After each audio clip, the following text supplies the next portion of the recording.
The weeks rolled into months, and Sugar, well, she didn't just grow. She became the undisputed queen of the Three Brothers General Store. Her job wasn't catching mice. Oh no, she was far too elegant for something so mundane. Instead, she appointed herself the store's silent sentinel. She'd spend her days perched high on the dusty wooden shelves, her piercing blue eyes watching every single local who walked through that creaky front door. It was like she was the gatekeeper of good intentions. If a traveler, maybe someone from down by Bull Shoals, came in with a dishonest heart or a shifty look, Sugar would let out this low, vibration-heavy growl. It was a sound that seemed too big for her small body, more like a mountain lion than a kitten. Rosemary, the store owner, wouldn't even have to look up from her ledger. She'd just tighten her grip on her coffee mug, give the stranger a hard, knowing stare, and say, "The cat don't like your vibe, mister. State your business and move along." And you can bet they did. Sugar was a better judge of character than any person I've ever met. But it was at night, when the Ozark wind howled through the gaps in the old log walls, that the real magic happened. That's when you knew you were in a special place, a place where the veil between worlds was thin. One evening, a thick, unnatural fog rolled up from Bull Shoals Lake, just swallowing the road all the way to the Missouri line.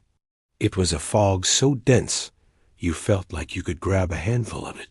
Inside the store, the fire in the big cast-iron stove sputtered, and I swear, it turned a strange, shimmering blue. The air got heavy, thick with something ancient. Old Tom Brown, a mountain of a man who'd lived in these hills his whole life, stood up so fast his head nearly touched the rafters. His shaggy beard seemed to bristle with static electricity. "Something's out there, Rosemary," Tom rumbled, his voice low and serious. His giant hands, calloused from years of work, reached for his heavy walking stick, the one carved from a single piece of oak. "Something that doesn't belong in these hills."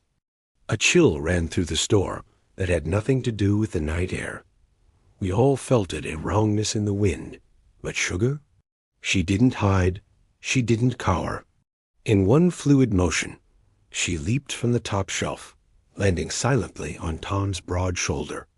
Her fur stood on end, every hair electric, and her blue eyes began to glow in the dim, flickering light from the stove. It was an eerie, beautiful sight. And she wasn't looking toward the front door where you'd expect trouble to come from. No, her gaze was fixed, locked onto the Three Brothers Mountains to the northwest, as if she could see right through the walls of the store and the fog outside. Then it started. A heavy, rhythmic thump, thump, thump from under the floorboards. It wasn't exactly a sound, more like a feeling, a deep vibration that you felt in your bones, in your teeth. It was like the very heartbeat of the mountain itself was waking up from a long, deep slumber. The silence in the store was absolute, broken only by the strange blue fire and that deep, resonant pulse from the earth below. We all just stood there frozen, looking at the little cat on Tom's shoulder, waiting to see what she would do next. Because in that moment, we all knew this wasn't just any cat. This was Sugar, and whatever was coming, she was ready for it. Thank you for listening to this part of our story. If you want to know what happens next, make sure to subscribe and hit that notification bell. You won't want to miss it.